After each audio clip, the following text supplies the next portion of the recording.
Hello and welcome.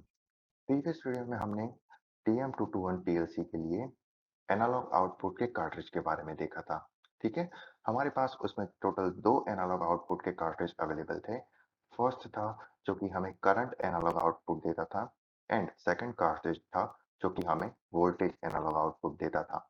ठीक है, and जो करंट एनालॉग आउटपुट वाला कार्ट्रिज था उसमें हमारी रेंज थी 4 टू 20 मिली एम्पियर एंड जो वोल्टेज एनालॉग आउटपुट वाला कार्ट्रिज था उसमें हमारी रेंज थी 0 टू 10 वोल्ट। ठीक है, उसका वायरिंग कनेक्शन कैसे करना है, उसके बाद उसे पीएलसी में कैसे ऐड करना है, वो सारी चीज हमने प्रीवियस वीडियो में देखी थी। अब इस वीडियो में हम सीरियल लाइन के कार्ट्रिज को ऐड कैसे करना है, कॉन्फ़िगर कैसे करना है एंड उसके रिस्ट्रिक्शन क्या है, वो सारी चीज अब हम इस वीडियो में देखेंगे। ठीक है, सो अभी हम हमारा machine expert basic software open करते हैं। ठीक है, प्रीवियस वीडियो में हमने इन दोनों एनालॉग कार्ट्रिज के बारे में देखा था। ठीक है, current output cartridge end voltage output cartridge. ठीक है, अब इस वीडियो में हम सीरियल लाइन कार्ट्रिज के बारे में देखेंगे। ठीक है, जिसका रेफरेंस नंबर है TMC2SL1 सीरियल लाइन कार्ट्रिज। ठीक है, सो हम इस सीरियल लाइन कार्ट्रिज को ड्रैग एंड ड्रॉप करते हैं। ठीक है, सो यहाँ पे हमारा सीरियल लाइन कार्ट्रिज हमारी पीएलसी में ऐड हो गया। ठीक है, अब यहाँ पे आप देख सकते हैं उसका सीरियल नंबर है TMC2SL1। ठीक है, सीरियल लाइन कार्ट्रिज एंड यहाँ पे आपको दो ऑप्शन दिया हुआ है। ठीक है, अगर आप किसी भी सीरियल लाइन का डेटा रीड करना चाहते हैं, ठीक है, एंड वो सीरियल लाइन आपको RS232 प्रोटोकॉल पे डेटा दे रहा है, तो फिर उसे आप यहाँ पे फर्स्ट चैनल में कनेक्ट कर सकते हैं। ठीक है, एंड अगर आपका कोई डिवाइस है जो कि आपको RS485 प्रोटोकॉल पे डेटा दे रहा है, तो फिर आप उसे यहाँ इस चैनल में कनेक्ट कर सकते हैं। ठीक है, लेकिन सीरियल लाइन कार्ट्रिज के थोड़े लिमिटेशंस हैं। ठीक है, उस लिमिटेशंस की अभी हम बात कर लेते हैं। सो अगर आपने अपनी पीएलसी में एक सीरियल लाइन कार्ट्रिज ऐड किया है, तो फिर आप यहाँ पे जो अवेलेबल कार्ट्रिज का स्पेस है उसमें आप दूसरा सीरियल लाइन कार्ट्रिज नहीं ऐड कर सकते। ठीक है, यहाँ पे आपका मैसेज आ जाएगा invalid operation, it is not possible to plug more than one serial cartridge. ठीक है, सो ये एक इसका रिस्ट्रिक्शन है कि आप अपनी पीएलसी में सिर्फ एक ही सीरियल लाइन कार्ट्रिज का यूज कर सकते हैं। ठीक है, अब दूसरा लिमिटेशन ये है कि अगर आपने एक डिवाइस से डेटा रीड किया RS232 प्रोटोकॉल पे, तो फिर आप यहाँ पे जो टर्मिनल अवेलेबल है वहां पे RS485 प्रोटोकॉल पे डेटा रीड करने के लिए अपने डिवाइस को नहीं लगा सकते। ठीक है, आप इन दोनों प्रोटोकॉल में से किसी एक प्रोटोकॉल को ही एट अ टाइम यूज कर सकते हैं। आप दोनों में अपने डिवाइसेस को नहीं लगा सकते। ठीक है, तो ये दो लिमिटेशन है इस serial line cartridge and TM221 PLC की।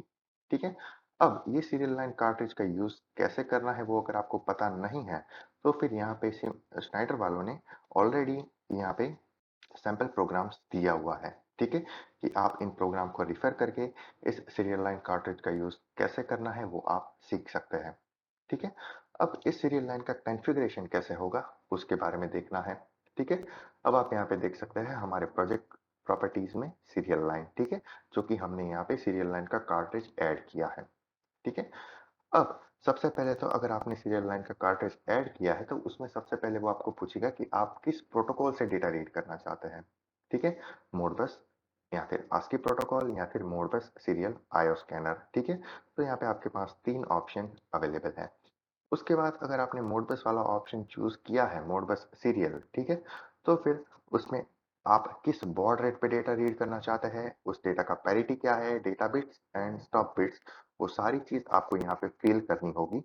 एंड मोडबस में भी आपका फिजिकल मीडियम कौन सा है कि आप RS232 प्रोटोकॉल वाला डेटा रीड कर रहे हैं या फिर RS485 वाला। ठीक है, तो उसका सेटिंग आपको यहाँ पे करना है। उसके बाद मोड बस का डिटेल सेटिंग आपको यहाँ पे मिलेगा कि आपका ट्रांसमिशन मोड RTO है या फिर ASCII है। आप जो ये सीरियल लाइन कार्ट्रिज यूज कर रहे हैं वो एज अ स्लेव यूज कर रहे हैं या फिर एज अ मास्टर। ठीक है, तो वो सारी फंक्शनैलिटी आपको सीरियल लाइन की प्रॉपर्टीज में मिल जाएगी।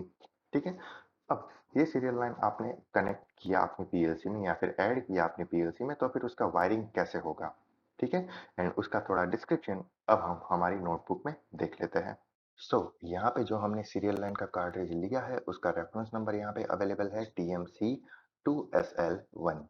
ठीक है, अब यहाँ पे ओवरव्यू में हमें हमारे सीरियल कार्ट्रिज का ओवरव्यू दिया हुआ है कि हमारा जो ये कार्ट्रिज है वो 1 सीरियल लाइन को सपोर्ट करेगा, ठीक है? आइदर RS-232 प्रोटोकॉल वाला सीरियल लाइन या फिर RS-485 प्रोटोकॉल वाला, ठीक है? उसके बाद नंबर ऑफ चैनल कितने हैं हमारे पास? ओनली 1 चैनल है। आइदर आप ये वाला चैनल यूज़ कर सकते हैं, आइदर आप ये वाला चैनल, ठीक है? आप दोनों चैनल को एक साथ नहीं यूज़ कर सकते, ठीक है? एंड कनेक्शन टाइप कौन-सा है? Non removable screw terminal block, ठीक है? अब उसके बाद उसका जो फिजिकल लुक होगा वो कुछ इस तरह से होगा, ठीक है? यहाँ पे आपका सीरियल लाइन कार्ट्रिज का रेफरेंस नंबर, ठीक है? अगर आपका कोई डिवाइस है जो कि आपको RS-232 प्रोटोकॉल पे डेटा दे रहा है, तो फिर उसे आपको यहाँ पे कनेक्ट करना है। एंड अगर आपका कोई डिवाइस है जो कि आपको RS-485 प्रोटोकॉल पे डेटा दे रहा है, तो फिर उसे आपको यहाँ पे कनेक्ट करना है, ठीक है? अब कोई भी डिवाइस होगा, ठीक है? RS-232 या फिर RS-485 उसमें से आपको 3 केबल मिलेंगी, ठीक है? अब फर्स्ट केबल होगा जो वो RX का होगा, दूसरा केबल होगा जो TX का होगा एंड थर्ड केबल होगा वो ग्राउंड का होगा। सो आपका जो RX का केबल है वो यहाँ पे कनेक्ट होगा, ठीक है? उसके बाद आपका जो TX का केबल है वो आपका यहाँ पे कनेक्ट होगा एंड आपका जो ग्राउंड का केबल है वो आपका यहाँ पे कनेक्ट होगा, ठीक है? इस तरह से आपका अगर कोई डिवाइस है जो कि RS-232 प्रोटोकॉल पे डेटा दे रहा है, तो उसका कनेक्शन आप यहाँ पे इस तरह से कर सकते हैं, ठीक है?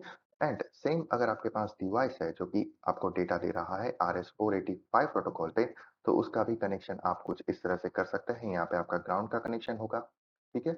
उसके बाद यहाँ पे आपका डेटा बी का कनेक्शन एंड देन यहाँ पे डेटा केबल ए का कनेक्शन, ठीक है? पॉजिटिव, नेगेटिव एंड ग्राउंड, ठीक है? तो इस तरह से आपके 3 केबल का कनेक्शन होगा, ठीक है? सीरियल लाइन के लिए। लेकिन आप इन दोनों को एक साथ यूज़ नहीं कर सकते, ठीक है? आइदर आप ये यूज़ कर सकते हैं, आइदर आप ये यूज़ कर सकते हैं, दोनों को एक साथ यूज़ नहीं कर सकते, ठीक है? अब आप यहाँ पे स्टार्टर की तरफ से जो आपको डायग्राम दिया जाता है वो आप यहाँ पे देख सकते हैं वायरिंग डायग्राम, ठीक है? यहाँ पे हमारा पास प्रोटोकॉल है RS-232 प्रोटोकॉल, ठीक है? तो यहाँ पे आपका रिसीविंग का केबल, ट्रांसमिशन का केबल एंड ग्राउंड का केबल, ठीक है? 3 केबल यहाँ पे कनेक्टेड हुआ है, ठीक है? रिसीविंग का केबल जाता है RD में, ट्रांसमिशन का केबल जाता है TD में एंड GND का केबल जाता है GND में, ठीक है? तो वो बात आपको यहाँ पे याद रखनी है and same for RS-485 protocol, ठीक है? Data A, data B and ground. Data A positive cable जाएगा DA में, डेटा B नेगेटिव केबल जाएगा DB में एंड ग्राउंड का केबल जाएगा ग्राउंड में, ठीक है? इस तरह से आपका RS-485 प्रोटोकॉल का सीरियल लाइन है, उसका कनेक्शन सीरियल कार्ट्रिज में इस तरह से होगा एंड अगर आपका प्रोटोकॉल है RS-232 तो उसका कनेक्शन इस तरह से होगा, ठीक है? दोनों कनेक्शन सेम है, जहाँ पे RS-232 में जिसे RX कहते हैं, उसे RS-485 में डेटा A कहते हैं एंड जिसे हम ट्रांसमिशन कहते हैं, वहाँ पे डेटा B कहते हैं, ठीक है? एंड ग्राउंड तो दोनों में कॉमन रहेगा, ठीक है? उसके बाद आपको यहाँ पे दोनों नोट को केयरफुली रीड करना है। Only one serial line RS-232 और RS-485 can be connected to the cartridge, ठीक है? आप दोनों में से कोई एक ही यूज़ कर सकते हैं, आप दोनों एक साथ यूज़ नहीं कर सकते, ठीक है?